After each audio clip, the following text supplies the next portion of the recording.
ಇಂದೇ ಡೌನ್ಲೋಡ್ ಮಾಡಿ ಮತ್ತು ನಿಮ್ಮ ನೆಚ್ಚಿನ ಶೋಗಳನ್ನ ಆನಂದಿಸಿ. ನೀನ್ ಆಡೋದ್ ನೋಡಿ ನೀನ್ ಯಾವ್ದೋ ದೊಡ್ಡ ಫ್ಯಾಮಿಲಿಯಿಂದ ಬಂದಿದ್ಯಾ ಅಂತ ಅನ್ಕೊಂಡಿದ್ದೆ. ನಿಮ್ಮಪ್ಪ ಒಬ್ಬ ಬೆಗ್ಗರು ಹುಚ್ಚ ಅಂತ ಹೇಳೇ ಇರ್ಲಿಲ್ಲ ನನ್ಗೆ.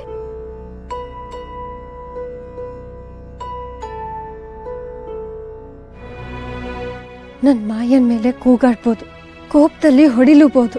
ಯಾರಿಗೆಷ್ಟೇ ಬೈದು ಸಮಾಧಾನ ಮಾಡ್ಕೊಂಡ್ರು ನನ್ನಪ್ಪ ಮತ್ತೆ ಮೊದ್ಲಿನಪ್ಪ ಆಗಲ್ಲ. ಅದಂತೂ ಸತ್ಯ. ನಾನು ಅರ್ಗಿಸ್ಕೋಬೇಕಾಗಿರೋ ಸತ್ಯ ಅದು.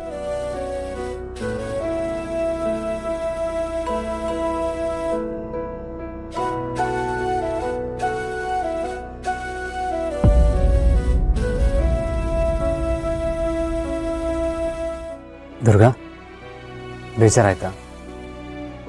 ಹಾಗೇನಿಲ್ಲ ಬಾಸು, ನಂಗಿದೆಲ್ಲ ಅಭ್ಯಾಸ ಆಗೋಗ್ಬಿಟ್ಟಿದೆ. ಮಾಯಾ ಮತ್ತು ಅತ್ತೆ ಹಾಗೆಲ್ಲ ಅಂದ್ರು ಅಂತ ಬೇಜಾರು ಮಾಡ್ಕೋಬೇಡ ದುರ್ಗಾ. ನಿನ್ಗವ್ರ ಸ್ವಭಾವ ಗೊತ್ತಿದೆ ಅಲ್ವಾ?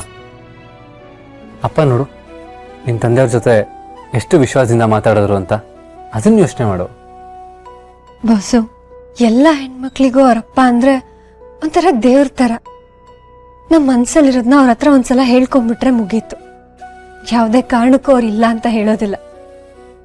ಅವ್ರಿಗೆಷ್ಟೇ ಕಷ್ಟ ಆದ್ರೂ ಅದನ್ನ ತೋರಿಸ್ಕೊಳ್ದೆ ಎಲ್ಲದನ್ನು ಈಡೇರ್ಸಕ್ ಪ್ರಯತ್ನ ಪಡ್ತಾರೆ. ನಮ್ಮಪ್ಪನೂ ಅಷ್ಟೆ, ಹಾಗೆ ಇದ್ದಿದ್ದು. ನೀವೀಗ ಪುಟ್ ಮೇಡಮ್ನ ಎಷ್ಟು ಪ್ರೀತಿ ಮಾಡ್ತೀರಲ್ವಾ? ನಮ್ಮಪ್ಪನೂ ನಮ್ಮನ್ನ ಅಷ್ಟೇ ಪ್ರೀತಿ ಮಾಡೋರು.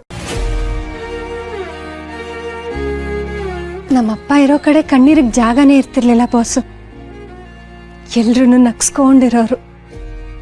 ಅಮ್ಮನ್ನ ರೇಗಿಸ್ಕೊಂಡು ನಮ್ಮ ಜೊತೆ ಆಟ ಆಡ್ಕೊಂಡು ಎಷ್ಟು ಖುಷಿಯಾಗಿರೋರು ಗೊತ್ತಾ?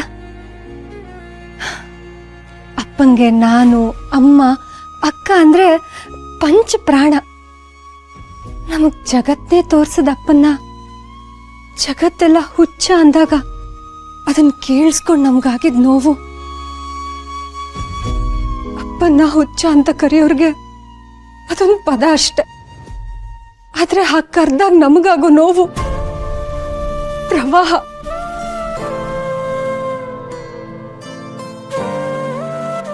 ಸಮಾಧಾನ ಮಾಡ್ಕೋ ದುರ್ಗಾ.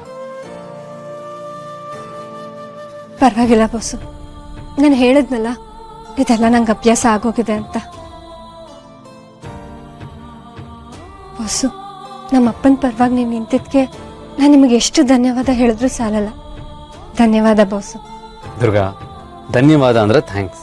ಥ್ಯಾಂಕ್ಸ್ ಮತ್ತೆ ಸಾರಿ ಯಾವತ್ತೂ ಫ್ರೆಂಡ್ಶಿಪ್ಪಲ್ಲಿ ಬರಲ್ಲ. ಯಾವುದೋ ಸಿನಿಮಾ ಡೈಲಾಗ್ ಇದ್ದಾಗಿದೆ ಬಾಸು. ನನ್ನ ಮನಸ್ಫೂರ್ತಿಯಾಗಿ ಹೇಳ್ತಿದ್ದೀನಿ, ನಿಮಗೆ ನಾನು ಋಣಿ. ದುರ್ಗಾ, ನೀನು ನಮ್ಮ ಮನೆಯವ್ರಿಗೆಲ್ಲ ನೀನು ಎಷ್ಟೊಂದು ಮಾಡಿದ್ಯಾ, ಈಗಲೂ ಮಾಡ್ತಾನೆ ಇದೆಯಾ. ಈ ಮನೇಲಿ ಅಂಬಿಕಾ ಹೋದ್ಮೇಲೆ ಮತ್ತೆ ಈ ಮನೇಲಿ ನಗು ಬಂದಿದೆ ನಿನ್ನಿಂದ. ನನ್ನ ಕಡೆ ತಿರುಗೂ ನೋಡ್ತಾ ಇರಲಿಲ್ಲ. ಹಾಗಿರುವಾಗ ಅವಳು ನನ್ನ ಜೊತೆ ಮಾತಾಡೋ ಹಾಗೆ ಮಾಡಿದೆ ನೀನು. ಅಪ್ಪಂಗೂ ನಿನ್ನ ಮೇಲೆ ಏನೋ ಒಂಥರ ವಿಶ್ವಾಸ. ಶಾನ್ವಿಗೆ ನಿನ್ನ ಕಂಡ್ರೆ ಪ್ರೀತಿ.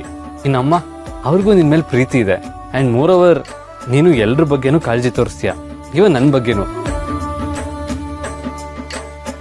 ನೀನು ನಮ್ಮ ಫ್ಯಾಮಿಲಿಯವ್ರಿಗೋಸ್ಕರ ನೀನು ಇಷ್ಟೆಲ್ಲ ಮಾಡಿರುವಾಗ ನಾನು ಹಾಗೆ ಇರಬೇಕಲ್ವಾ?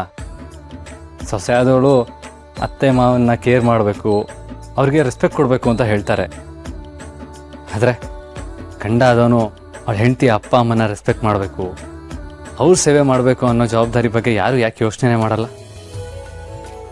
ನಾನು ನೀನು ಗಂಡ ಹೆಂಡತಿ ಥರ ಇಲ್ಲದೆ ಇರಬಹುದು, ಆದರೆ ನಮ್ಮ ರೆಸ್ಪಾನ್ಸಿಬಿಲಿಟಿ ಬಗ್ಗೆ ನಮ್ಗೆ ಚೆನ್ನಾಗಿ ಗೊತ್ತಿದೆ ಅಲ್ವಾ?